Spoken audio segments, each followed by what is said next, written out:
A slice of late-morning sun falls across worn pine at the defense table. A teenager sits there, not the hulking figure a tabloid would paint, but a slight 17-year-old girl with a hooded sweatshirt pulled over a faded dress, hair hastily tied back. Her hands twist a folded Polaroid between her fingers. In the photograph, she and a boy are laughing, heads close, the kind of picture taken on a disposable camera at a backyard party. She is 17 years and 4 months old. The prosecutor rises. Count 1, first-degree murder under the felony murder statute. Count 2, armed robbery. Count 3, conspiracy. The word murder lands like a final bell. Around her, the courtroom breathes in a new shape. A woman in the gallery, her mother, presses her palms together until the knuckles fade. A bailiff shifts. Outside, the local paper's photographer readies a flash. The child the neighborhood called Maya Rivera, has in an instant become a headline. How does a girl who loved ceramics class end up facing decades in prison for a crime she says she didn't commit? Maya Rivera was, by all modest measures, ordinary in a way that makes what followed feel extraordinary. She loved getting her hands muddy with clay the way other kids chased Friday night lights. She shelved groceries after school at the corner market on Elm Street, saving up for a pair of Nikes she'd seen in the window downtown. She dreamed in small, stubborn increments, an athletic scholarship, maybe community college near the city, a life larger than the compact neighborhood she'd always known. Her mother worked double shifts at the hospital laundry. Their apartment was small but clean, the kind of place where dinner was always at 6 and homework was non-negotiable. Maya was quiet, the kind of kid teachers remembered fondly, but never worried about. She didn't get into trouble, she didn't skip class. She was, in the language of guidance counselors, a good kid with potential. But in the summer of 1993, something shifted. It wasn't dramatic at first. It was the way these things always start. A glance across a parking lot, a conversation that lasted longer than it should have, a feeling of being seen by someone who made the world feel bigger. That someone was Eli Carter. And from the moment he smiled at her outside the auto shop where he worked, Maya's carefully ordered life began to tilt towards something she couldn't yet name, something that felt like freedom, but would turn out to be a trap. Eli was 20, with a crooked grin and a bass guitar he treated like a second heartbeat. He worked evenings at a local auto shop and spent Sundays drifting with a small crowd that lived loudly in the cracks between responsibility and impulse. He had that kind of confidence that comes from never having to ask permission, the kind that makes a 17-year-old girl feel like she's finally been let into a secret the rest of the world is keeping. For Maya, their romance was hush and risk, basement mixtapes recorded on a dual cassette deck, fleeting kisses under sodium street lamps, and a careless bravado that felt like adulthood. He called her Maya, not kid or little one, the way her mother did.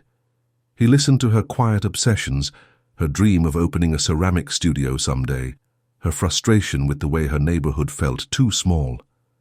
He introduced her to new friends, to a broader geography of the city, and to a feeling of being chosen. Love, especially first love, has a way of rewriting the rules. What once seemed reckless starts to feel like loyalty. What once felt dangerous starts to feel like devotion. Maya started skipping shifts at the grocery store to ride in Eli's car, a rusted Chevy with a tape deck that only played on one side. She started lying to her mother about where she was going. She started believing that standing beside Eli, no matter what, was the same thing as being brave. Romance is seldom the motive the law wants to know about, but in this case it's crucial. Maya's loyalty to Eli, the desire to stand beside him, to protect him, to not let him face consequences alone, bent her toward actions she might otherwise have refused. It made a line of questionable decisions feel, in the moment, like fidelity. And on a humid night in late August, that loyalty would cost her everything. If you're new here, hit that subscribe button. We're just getting started, and this story is about to take a dark turn. It was late August, the kind of humid night that makes bad decisions feel daring rather than dangerous. The heat clung to everything, the asphalt, the air, the back of your neck. Maya had told her mother she was sleeping over at a friend's house. Instead, she was in the back seat of Eli's Chevy, windows down, radio crackling through a station that played old Motown hits. Eli was in the front seat with two friends from his band, guys Maya had met a handful of times but didn't really know. They were talking in that half-joking, half-serious way young men do when they're trying to convince themselves of something stupid. The plan, when you name it kindly, was a snatch and run. Grab the register cash from a corner convenience store, be gone before anyone knew what happened. The store had a sleepy clerk and an unreliable backdoor alarm. They assured each other it would be quick. No weapons, no blood. In retrospect, all the things they swore would not happen were the very things that did. Maya didn't want to go inside. She said she'd wait in the car. But Eli looked at her with that crooked grin and said, "Come on, just keep watch. You don't have to do anything." And because she loved him, because she wanted to prove she wasn't scared, because she was 17 and didn't yet understand that loyalty and stupidity sometimes look the same. She went. Inside the store, the fluorescent lights buzzed overhead. The clerk, a man in his 50s with reading glasses perched on his nose, looked up from a crossword puzzle. One of Eli's friends grabbed a bag of chips and walked toward the counter. Another circled toward the back. Maya stood near the door, heart hammering, hands shaking. Then everything went wrong. The clerk resisted. A neighbor heard the commotion through a wall and called the police from a payphone. A scuffle began. Voices rose. Someone knocked over a display of motor oil. The lights smoked under the fluorescent buzz. And then, a gun. Maya didn't know where it came from. She didn't see who pulled it. She only heard the metallic click, the shout, the scramble of feet. She ran. She bolted out the door, gasping, shaking, her sneakers slapping against the pavement. She made it to the car, yanked the door open, and collapsed into the back seat. Seconds later, Eli and the others came running. The engine roared, tires squealed. And then, as they sped away, Maya heard it, the sound that would haunt her for the rest of her life. A single gunshot. The clerk fell to the linoleum. Maya didn't pull the trigger. She didn't even see it happen. But under the law, under the felony murder rule that was alive and well in 1993, it didn't matter. If you participate in a felony and someone dies, you're liable. All of you. No exceptions. Eli held her hand as they drove, his grip tight, his voice low. "Keep moving," he said. "Don't say anything. We're going to be okay." But they weren't. Now, here's where the law stops caring about feelings. In 1993, evidence first arrives as physical things. A neighbor's VHS camcorder, grainy, handheld, the kind people used to record birthday parties, captured a dark shape sprinting from the store. Someone else had taken a Polaroid of a car idling near the lot earlier that evening. The Clark's store used an analog cash register, whose opening could be corroborated by the morning's inventory. This was the era before cell phones were common, before surveillance cameras were on every corner, before GPS could track your every move.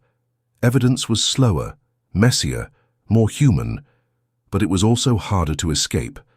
Police, pressured to resolve a death quickly and to answer a community's need for accountability, made arrests fast. The local TV news ran a segment within 24 hours. The anchor, a woman with stiff hair and a somber voice, called it a tragedy that has shaken this quiet neighborhood. The phone lines at the station lit up. People wanted answers. They wanted someone to blame. Maya was taken in within 48 hours. She was at home, in her bedroom, when the police knocked.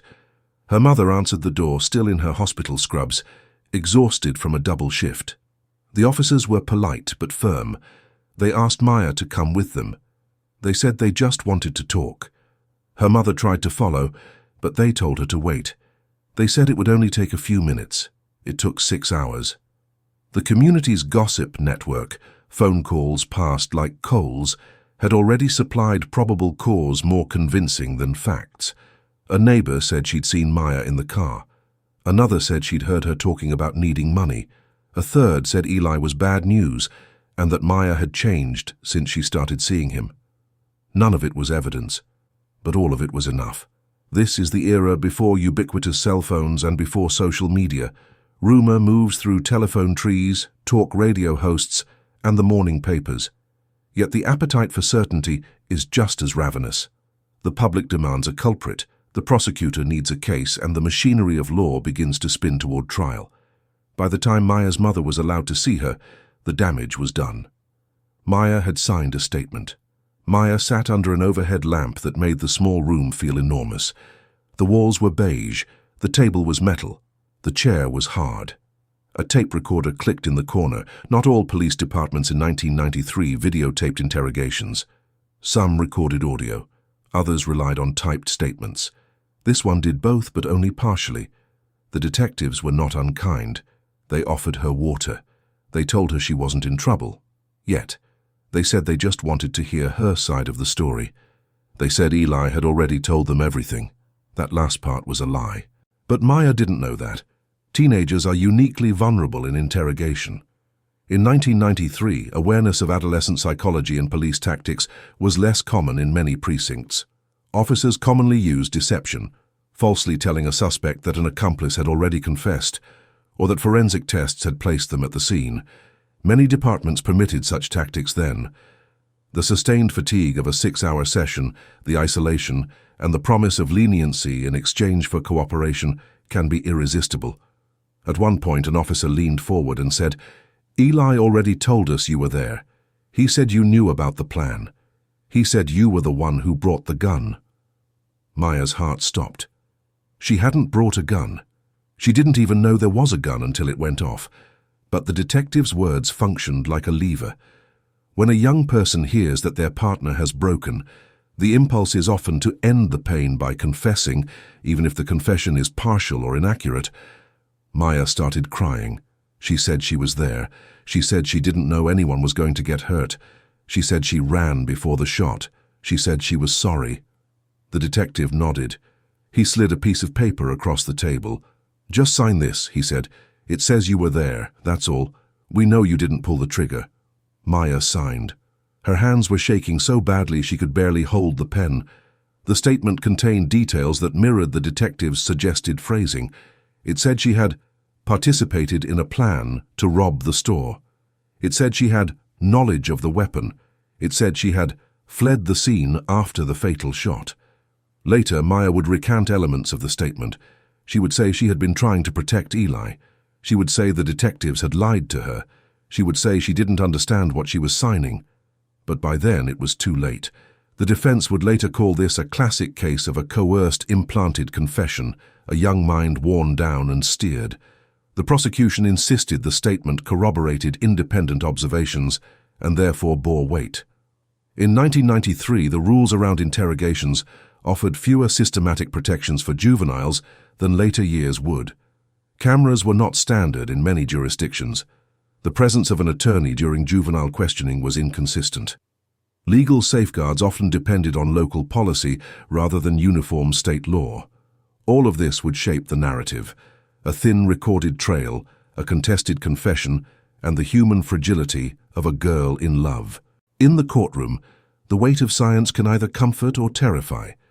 In 1993, the palette of forensic tools included ballistics, latent fingerprint analysis, blood typing, DNA testing, which was available and increasingly used in prosecutions, fiber and hair comparisons, and photographic enlargement. But forensics was and remains a human endeavor fraught with backlog, subjective interpretation, and sometimes small clerical failures.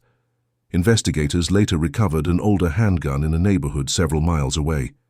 Ballistics testing by a state lab suggested the bullet matched that firearm, but labs were overwhelmed. Technicians worked long hours, documentation sometimes sloppy.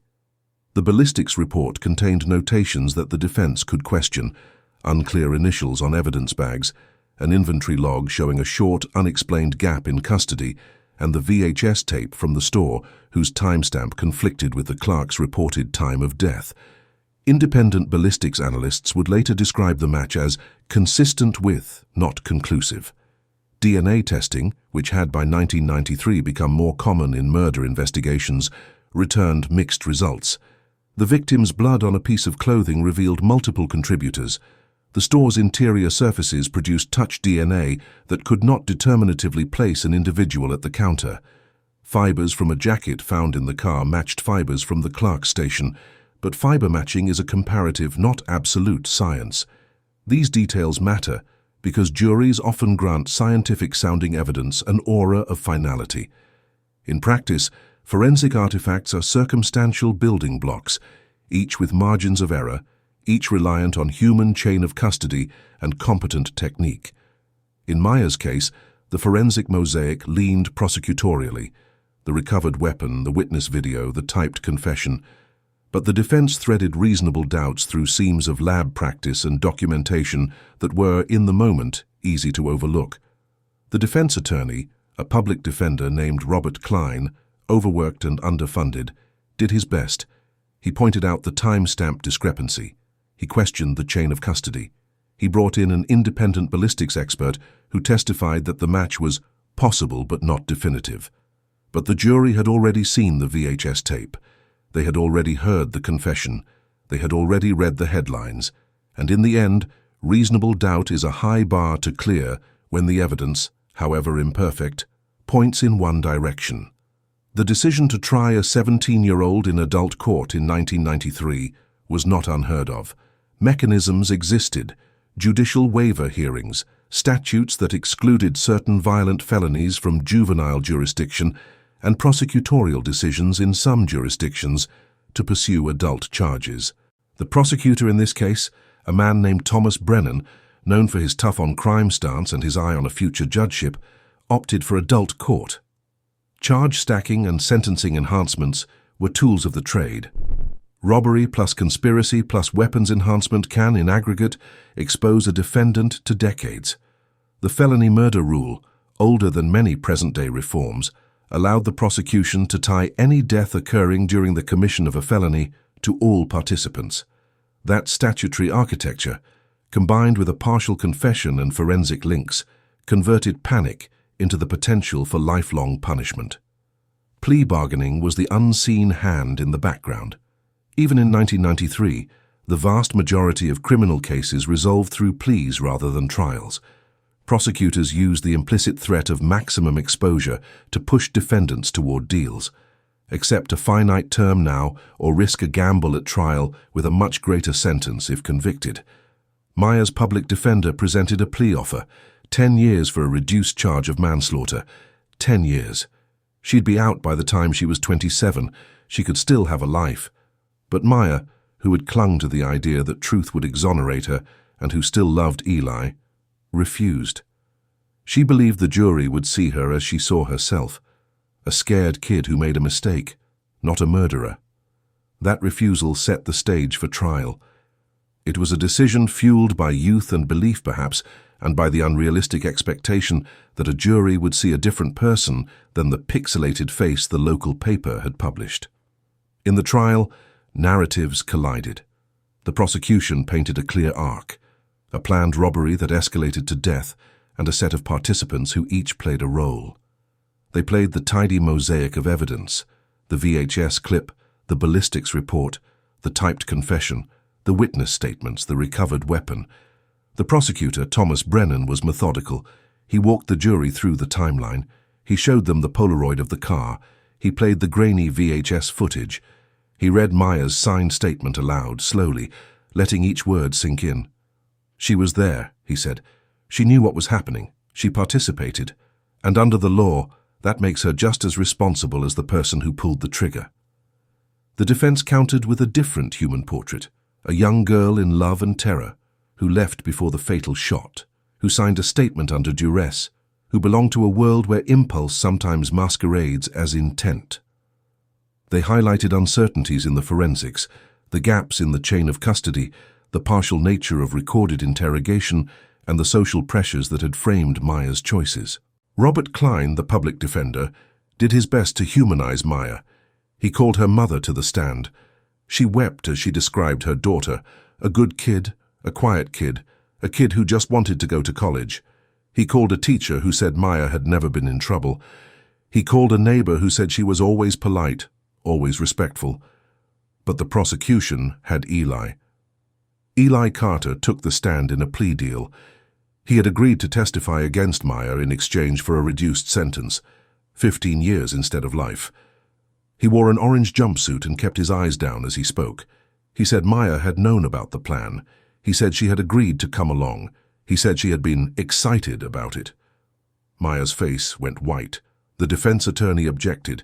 He called it hearsay, coercion, a lie told to save his own skin. But the damage was done. The jury saw a young man willing to admit his guilt and a young woman who, in their eyes, was still denying hers. Letters between them, a mixtape, a Polaroid of two heads together at sunrise, were read aloud by the defense to show motive that wasn't malice, but devotion. But the prosecution twisted them into evidence of conspiracy, of planning, of shared intent.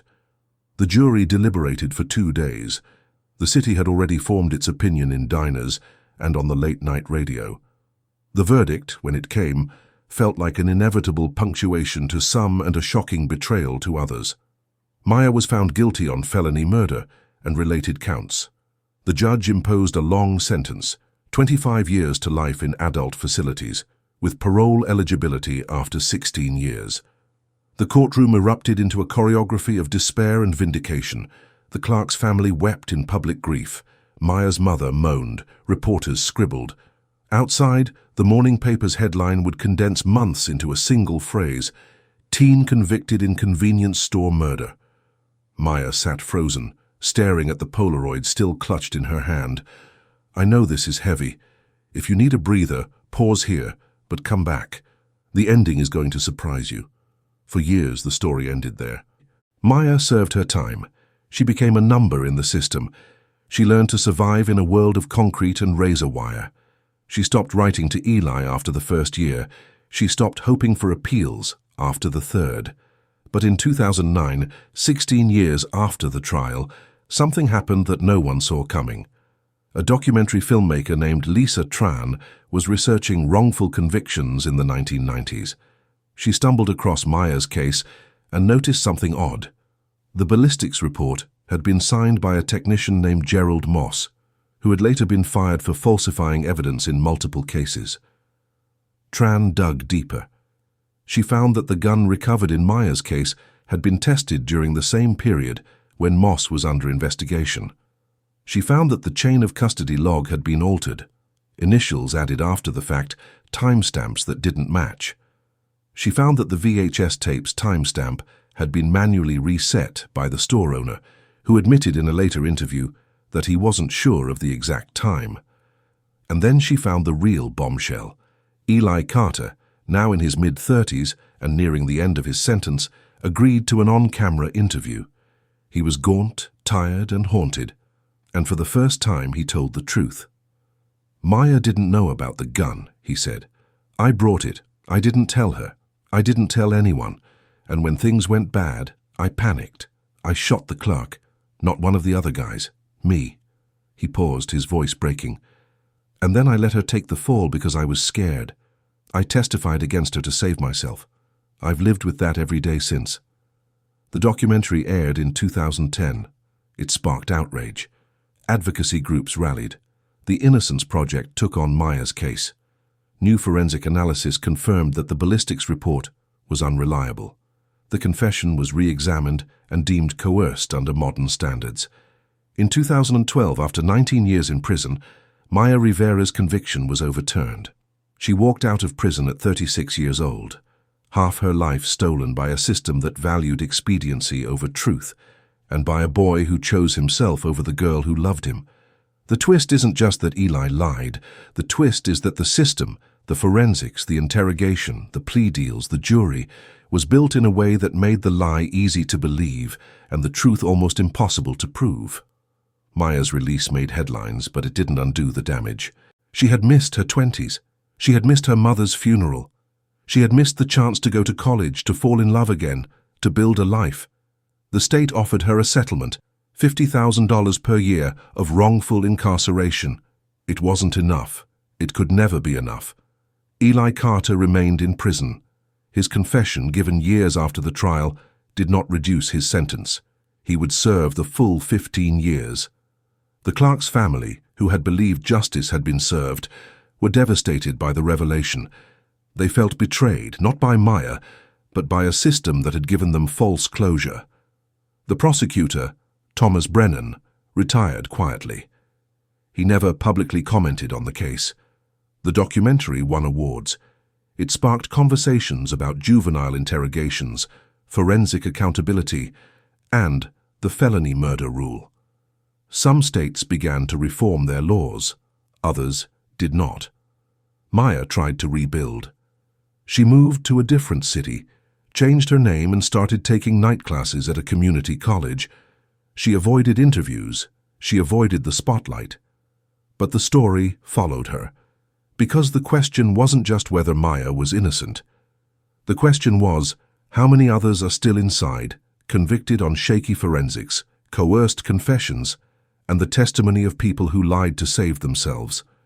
So here's the question I want to leave you with. Was justice served? Or did the system fail a child? Maya didn't pull the trigger. She didn't bring the gun. She ran before the shot was fired.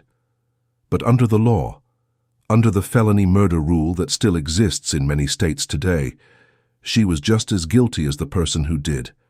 And even when the truth came out, even when Eli confessed, even when the forensics were proven unreliable, she had already lost 19 years. This story isn't just about Maya. It's about every teenager who makes a stupid decision and pays for it with their entire life. It's about every confession signed under pressure. It's about every forensic report that gets rubber-stamped without scrutiny.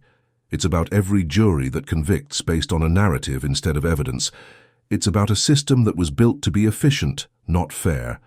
And it's about the uncomfortable truth that sometimes the people we trust to deliver justice are the ones who get it wrong. So what do you think? Was the sentence fair? Should Maya have been held responsible? What would you have done in her place? In the juries? If this story made you think, hit subscribe and turn on notifications. I cover cases like this every week. Drop a comment with your thoughts. Was the sentence fair? Let's talk about it. And one last thing, share this video with someone who loves true crime. It helps the channel grow and I really appreciate it. Thanks for watching. I'll see you in the next one.